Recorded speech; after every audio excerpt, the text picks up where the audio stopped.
जगन्नाथपुरी में एक महापुरुष थे, उनका चरित्र भक्तमाल ग्रंथ में है। बाबा श्री माधव दास जी महाराज।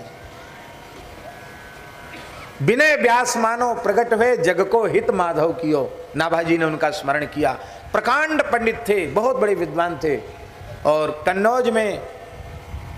कन्नौज शहर में ही कान्यकुब्ज विप्रकुल में उनका जन्म हुआ था और शास्त्रों के चूड़ांत विद्वान थे। 15-16 वर्ष की आयु में षडंग वेद के विद्वान हो चुके थे। ऐसी विलक्षण मेधा थी उनकी। समावर्तन संस्कार हुआ, विवाह हो गया। पत्नी बहुत सुंदरी थी, पत्नी की मृत्यु हो गई। एक बच्चे का जन्म हुआ, एक पुत्र का जन्म हुआ और प्रसव की वेदना से पत्नी की मृत्यु हो गई। अब इनकी पूर्ण युवावस्था, 20 वर्ष की आयु और छोटा नवजात बालक। घर में समृद्धि की कमी नहीं थी, तो पिताजी ने, परिवार के लोगों ने आग्रह किया कि दूसरा विवाह करो। पर आप पंडित थे, आपने कहा कि भगवान ने संसार नश्वर है, ये समझाने के लिए घटना मेरे आंखों के सामने घटाई है। अब मैं दोबारा संसार के चक्र में नहीं फंसूंगा। हाँ, कोई ये लिखित रूप में प्रतिज्ञा करके कहे कि विवाह करने के बाद मैं नहीं मरूंगा अथवा जिससे ब्याह करूंगा वो नहीं मरेगी, तो मैं ब्याह कर सकूं, ये गारंटी कौन ले? ये तो कोई ले नहीं सकता। बोले बच्चे के लिए तो ध्यान रखना चाहिए। बोले भगवान विश्वंभर हैं, सारे विश्व का भरण पोषण करते, इसका भी करेंगे। हम संसार चक्र में नहीं फंसेंगे। लेकिन हाँ, हैं तो हम अब यहीं हैं, हम कहीं जा नहीं रहे, घर में ही थे। वैराग्य तो बहुत तीव्र था। उसी समय आप घर के बगीचे में बैठे थे और एक घटना घटी, हवा चली और घोंसले से एक अंडा गिरा और अंडा घोंसले से गिरा तो जहाँ बगीचे में पत्तों का ढेर झाड़ बुहार करके इकट्ठा किया गया था, वहाँ वो गिरा। तो अब देखो, कठोर भूमि में गिरता तो अंडा चोट खा करके नष्ट हो जाता और उसका पक्षी भी मर जाता। लेकिन पत्तों के ढेर पर गिरने से वो अंडा, उस बच्चे का कुछ बिगड़ा नहीं। अंडा फूटा, बच्चा बाहर आया और उसको बड़ी जोर की भूख लग रही थी। बच्चे ने ऐसी ऐसी चोंच की और उसी समय एक कीड़ा, छोटा कोमल कोमल कीड़ा मकड़ी के जाल में फंसकर आया और उस नवजात चूजे की ही चोंच के पास गया। जैसी चोंच के पास गया, उसने चोंच खोली और वो कीड़ा उसके मुंह में चला गया। बच्चे की क्षुधा शांत हो गई। अब ये उस क्रिया को, उस नाटक को देख रहे थे। अरे बोले, भगवान की कैसी व्यवस्था है। इसकी सुरक्षा भगवान करना चाहते हैं तो पत्तों पर गिराया और इसको नवजात, इसको खाद्य की व्यवस्था भी परमात्मा ने कर दी। तो भैया हम बेकार ठेका लिए हुए हैं कि लड़के के भरण पोषण का भार मेरे ऊपर। बस उसी समय उठे और चल पड़े। जगन्नाथपुरी पैदल पैदल गए और फिर ऐसा भजन किया कि महाराज जगन्नाथ जी उनके साथ खेलते थे। एक बार माधव दास जी बहुत बीमार हो गए। संग्रहणी होगी, संग्रहणी जानते हैं ना, कुछ भी पानी भी पियो तो रिचन हो जाता है। तो दुखी होकर के समुद्र के किनारे चले गए। ठीक है, जैसी भगवान की इच्छा।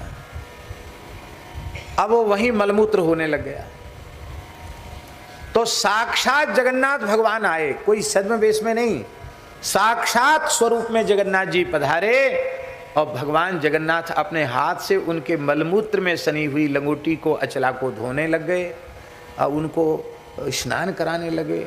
तो बाबा माधव दास जी रोने लगे। बोले प्रभु, ब्रह्मा जी शंकर जी आपकी सेवा करके सौभाग्य का अनुभव करते हैं, लक्ष्मी जी आपके चरण दबाती हैं, मैं एक सामान्य जीव हूँ, कलयुगी प्राणी हूँ, आप मेरी ऐसी सेवा क्यों कर रहे हो?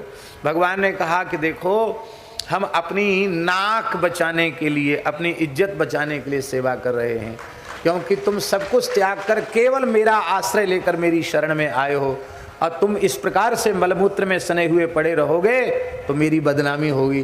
तो मैं बदनामी के डर से सेवा कर रहा हूँ। जिसका मेरे अतिरिक्त संसार में अपना कहलाने के लिए कोई दूसरा नहीं है, मैं स्वयं अपने हाथ से उसकी सेवा करके अपना सौभाग्य मानता हूँ। भगवान रोज आते, औषधि भी देते, मलमूत्र भी धोते, सेवा भी करते। एक दिन 2 दिन नहीं, भगवान 15 दिन तक लगातार उनकी सेवा करते रहे। कितने दिन तक? एक दिन बाबा माधवदास जी बोले हम तो इसी में सने रहेंगे, मलमूत्र में, हम ना नहाएंगे, ना धोएंगे, ना तुम्हारी दवाई खाएंगे, कुछ नहीं करेंगे। क्यों? कहते हमको सहन नहीं होता है, आप मेरे मलमूत्र में सने हुए वस्त्रों को छूते हैं, मुझे सहन नहीं होता। भगवान बोले देखो भाई, बात ऐसी है कि हमारा विचार ये है कि तुम्हारा इस शरीर का कुछ प्रारब्ध ऐसा है जो तुम भोग के द्वारा ही नष्ट होगा, तो कुछ समय का और है प्रारब्ध, और तुम भोग लो, हमें सेवा का सौभाग्य मिल जाएगा, फिर ठीक हो जाओगे। बोले भले ही हम दूसरा तीसरा जन्म ले लें प्रारब्ध भोग के लिए, पर आपसे सेवा हम लें ये हमको सहन नहीं होता। भगवान बोले कि विमुख प्राणी संस्कृति के चक्र में पड़ते हैं, तुम्हारे जैसे तेषामहं समुद्धरता मृत्यु संसार सागरात भवामि न चिरात पार्थ मय्यावेशित चेतसा। तो आपके जैसा जिनका चित्त मुझ में लगा हुआ है, मैं स्वयं ही संसार सागर से उनको पार उतारता हूं। तो कर्म के अधीन होकर तुम्हारा दूसरा जन्म नहीं हो सकता, पर तुम्हें इतना अधिक कष्ट हो रहा है हमारी सेवा से, तो चिंता मत करो, तुम्हारा 15 दिन का भोग बचा है, उस भोग को मैं अपने ऊपर स्वीकार करता हूं। ऐसा कहते ही बाबा माधवदास जी स्वस्थ हो गए और जगन्नाथ जी मंदिर में जाकर बीमार हो गए। ज्येष्ठ पूर्णिमा को बीमार होते हैं और आषाढ़ी अमावस्या को 15 दिन पूरे हो जाते हैं। उसके बाद भगवान का नवयौवन दर्शन होता है। फिर आषाढ़ शुक्ला द्वितीया को भगवान रथ में विराजमान होकर दर्शन देते हैं। तो भगवान ने तो प्रारब्ध भोगा उस समय 500-700 साल पहले, लेकिन भगवान अपने भक्त का प्रारब्ध खुद भोग लेते हैं, भक्त का प्रारब्ध नष्ट कर देते हैं। ये दिखाते हैं जगन्नाथ जी आज भी लीला करके। रील होती ना, रील, तो रील को जब जल्दी जल्दी आगे बढ़ाना चाहते हैं तो रिमोट दबा करके, बटन दबा करके रील को जल्दी जल्दी आगे बढ़ा देते हैं। ऐसे ही भक्तों की जीवन की रील भगवान के हाथ में होती है, रिमोट कंट्रोल भगवान के हाथ में होता है। वो देखते ज़्यादा परेशान हो तो जल्दी जल्दी जल्दी जल्दी रील चला करके भगवान अपने चरणों तक भक्त को पहुंचा लेते हैं।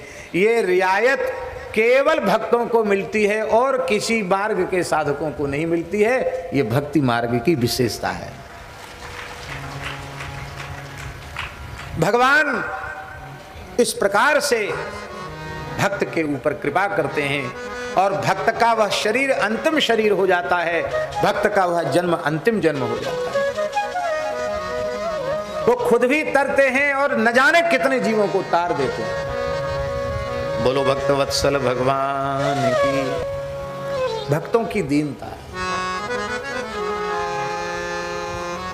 महाराज जी दीनता है क्या? अहम शून्यता ही दीनता है। अहम शून्य हुए बिना न तो ज्ञान का प्रकाश होगा न भक्ति का प्रकाश होगा। अहम शून्य होना पड़ेगा। क्या बढ़िया बात है। कार्पण्य, संपूर्ण भक्ति के अंग और उपांगों से विभूषित भक्त भी अहंकारी नहीं होता, वो दीन होता है, उसमें दीनता होती है। भक्ति जितनी बढ़ती चली जाएगी दीनता उतनी बढ़ती चली जाएगी। अभी हमने बाबा माधवदास जी का स्मरण किया था, जगन्नाथपुरी के बाबा माधवदास जी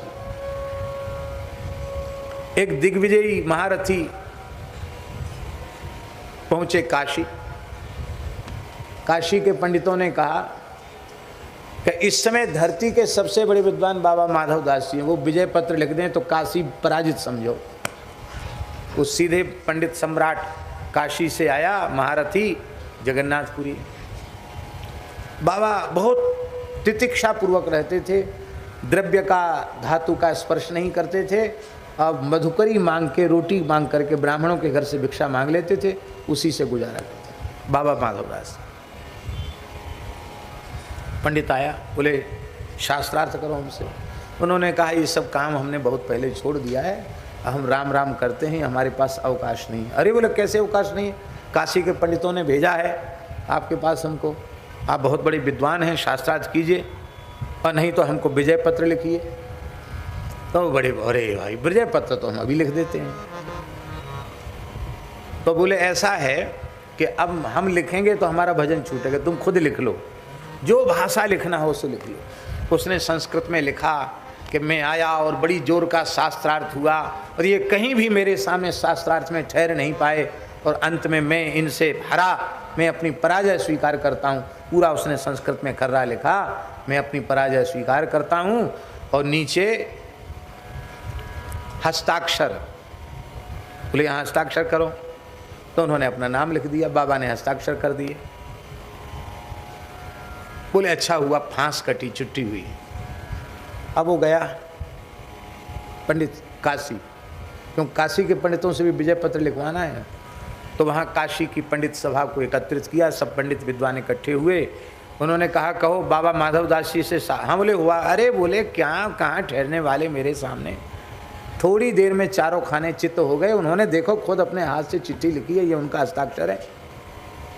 वाह बहुत अच्छी बात, दिखाओ पत्र दिखाओ तो हम लोग भी लिख देंगे पराजय का, हम भी विजय पत्र पर हस्ताक्षर कर देंगे।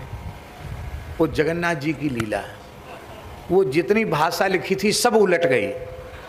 उसमें लिखा था कि बाबा माधवदास जी के सामने ये एक क्षण भी नहीं ठहर पाया, इसकी पराजय हुई और ये घोर पराजय हुई, हस्ताक्षर उनकी। अब तो बड़ा गुस्सा, बुरे रे ये कैसे हो गया, लिखा हमने, ये क्या जादू चमत्कार हो गया। ऐसे उसको लगा कि उन्होंने कुछ चक्कर कर दिया। तो बोले अब पंडितों ने उसको बहुत फटकारा, है बड़ा नीच है, बड़ा धूर्त है, बताओ खुद पराजित होकर के कहता मैं विजय पत्र लिखवा के लाया हूँ। फिर गया था जगन्नाथपुरी। अब की बार बोला विजय पत्र नहीं, अब की बार तो उससे शास्त्रार्थ ही करना है। तो बाबा माधवदास जी समुद्र स्नान करने गए थे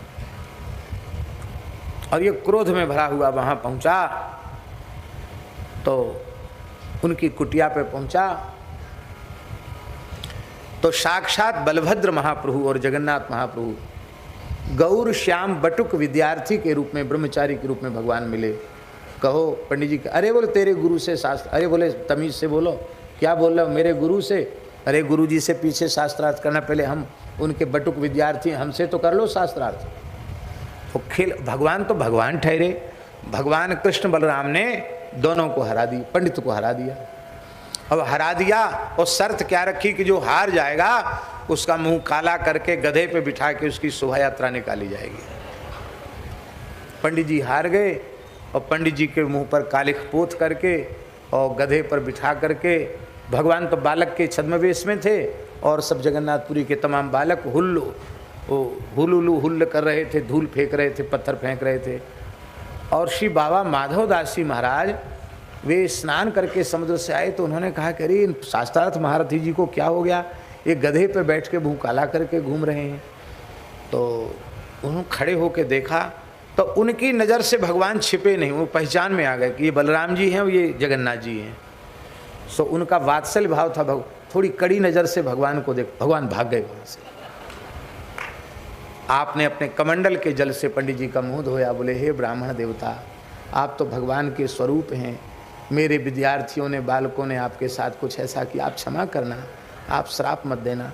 अब आप कहो हम विजय पत्र आपको लिख देते हैं। वो समझ गया कि ये कोई सामान्य महापुरुष नहीं है। बोले महाराज सरस्वती का मुझे वरदान था, ये दो बालक कौन थे आप बताओ। आप रो पड़े, बोले तुम बड़े भाग्यशाली हो, साक्षात जगन्नाथ जी और श्री बलभद्र जी का आपको दर्शन हुआ। यह है दीनता। इतने बड़े विद्वान होकर जगन्नाथ जी साथ खेलते हैं, इतने बड़े शास्त्रों के पंडित हैं, फिर भी उनमें अहंकार नहीं है।